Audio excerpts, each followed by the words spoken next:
Unfortunately, we know that Russia is not the only foreign power seeking to interfere in our elections. We have observed increasingly aggressive Iranian activity during this election cycle.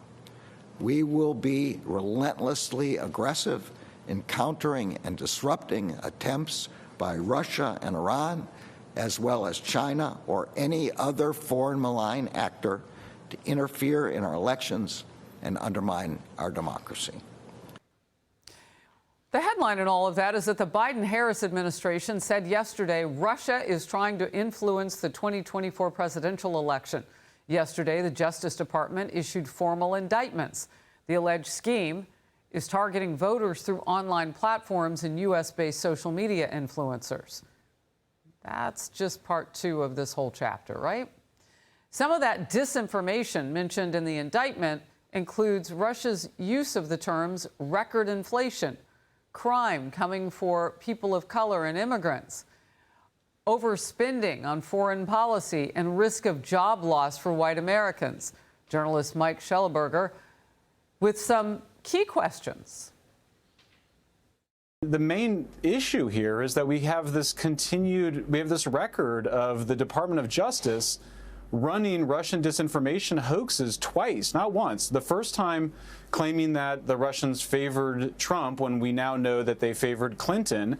And then the second time, the Hunter Biden laptop, where we now know that the FBI ran a disinformation effort to make people think that it was about the Russians. So nobody should trust blindly the Department of Justice when it says anything about Russia. Well, some recent headlines offer a similar view to what he's talking about. The Daily Caller, Biden admin revives Russian election interference boogeyman just in time for November. Meanwhile, the New York Post went after the administration for turning a blind eye to another foe. The editorial board writing, Biden goes all in on Russiagate 2.0 while ignoring China's creeping attacks on democracy. And former Secretary of State Mike Pompeo with this, White House put blinders on as China infiltrated our government. That's referred to the accused Chinese double agent working for a Democratic New York governor, Kathy Hochul. Well, they did so much more. They were flying spy balloons. Come on.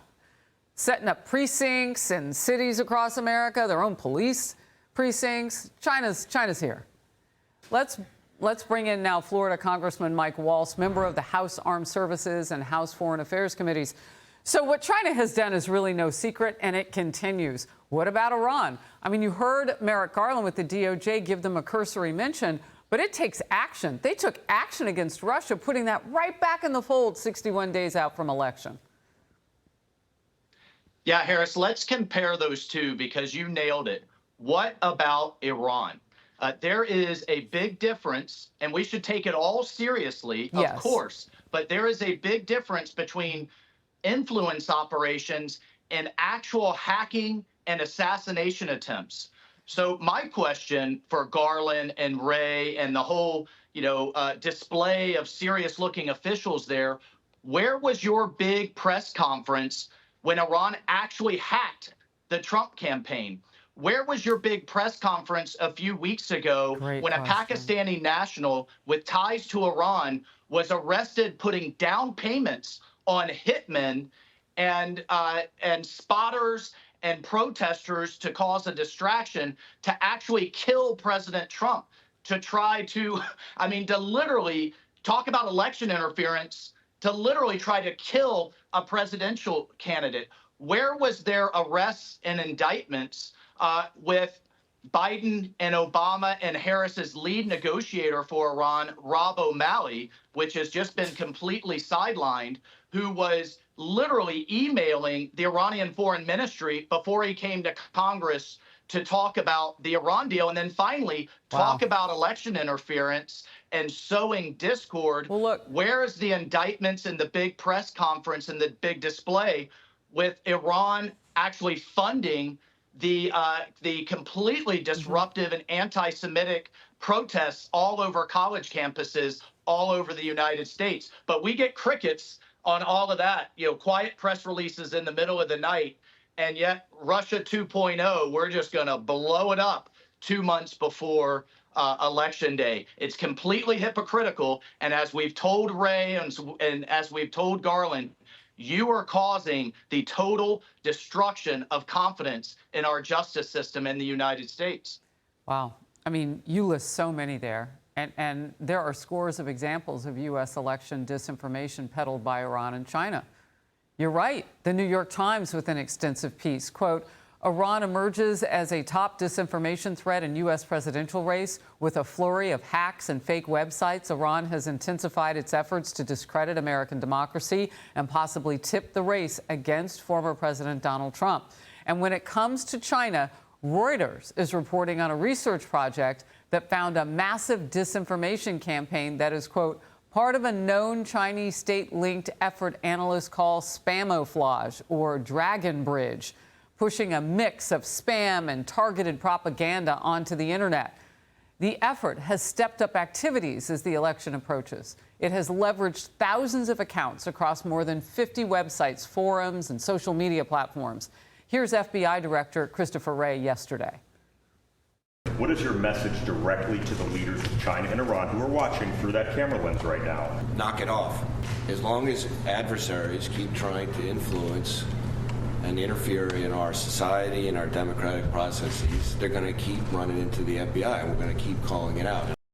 Okay, so we got a don't from Biden to Iran and a knock it off to China from the head of the FBI. That is some weak stuff. Well, here's my message to Director Wray. Maybe you should apply more agents to deal with our adversaries and our enemies trying to interfere than you're worried about parents as domestic terrorists or Catholics. Let's focus on the real threats here.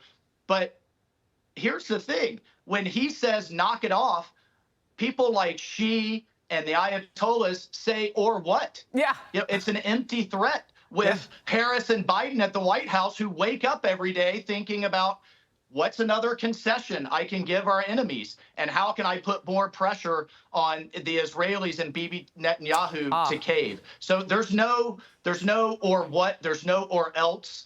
It's absolutely empty, and that's why our enemies are on the march. It's because of the weakness that's in this White House the last 4 years. Look, you hit the nail on the head, and we're going to move right to it. Israeli Prime Minister Benjamin Netanyahu was on Fox earlier, Fox and Friends, going after Hamas terrorists and the finger-pointing against Israel when it comes to ceasefire negotiations and getting a hostage deal. Let's watch. This war would be over yesterday if Hamas laid down its arms, released all the hostages. It'll be over in 2 seconds. But Hamas is refusing to do that. It's a savagery that not only endangers Israel, it endangers all democracies. I have red lines. They were set before this massacre, this latest murder, but they become redder. I have areas of flexibility, but now to go and make concessions after these murders, it's a license to kill hostages. Ooh, I want to go right back to the congressman here. I have red lines, and they are redder now. Congressman. Well, I thought the most powerful part of his statement was what has changed in the last 5 days since 6 hostages were literally shot in the back of the head by terrorist thug killers. Are you kidding me? Seriously? And then Biden and Harris are going to put the onus on him? Here's what's going on, Harris. Here's what's going on. This is all about domestic politics for Harris. They are petrified about losing Michigan. They are petrified that these college protests are going to kick off once again now that college is back in. And it's already happening. Plan is put more pressure, get Bibi to cave, get this off the headlines through November. And even if you're condemning Israel to more October 7th, so be it. This is all about power for Harris, and it's despicable, and she should be ashamed. And thank you, Bibi Netanyahu, for standing up for your interests, just as we would if we were attacked like they were. Look, Fox and Friends had a great interview with him this morning. Everybody should see it. And I'm going to post parts of it because it was really good. And also great, as always, in terms of tearing all this foreign policy down and getting us to understand what's happening. Congressman Mike Waltz of the great state of Florida, thank you for being with me. Hey everyone, I'm Emily Campagno. Catch me and my co-hosts Harris Faulkner and Kaylee McEnany on Outnumbered every weekday at 12 p.m. Eastern, or set your DVR. Also, don't forget to subscribe to the Fox News YouTube page for daily highlights.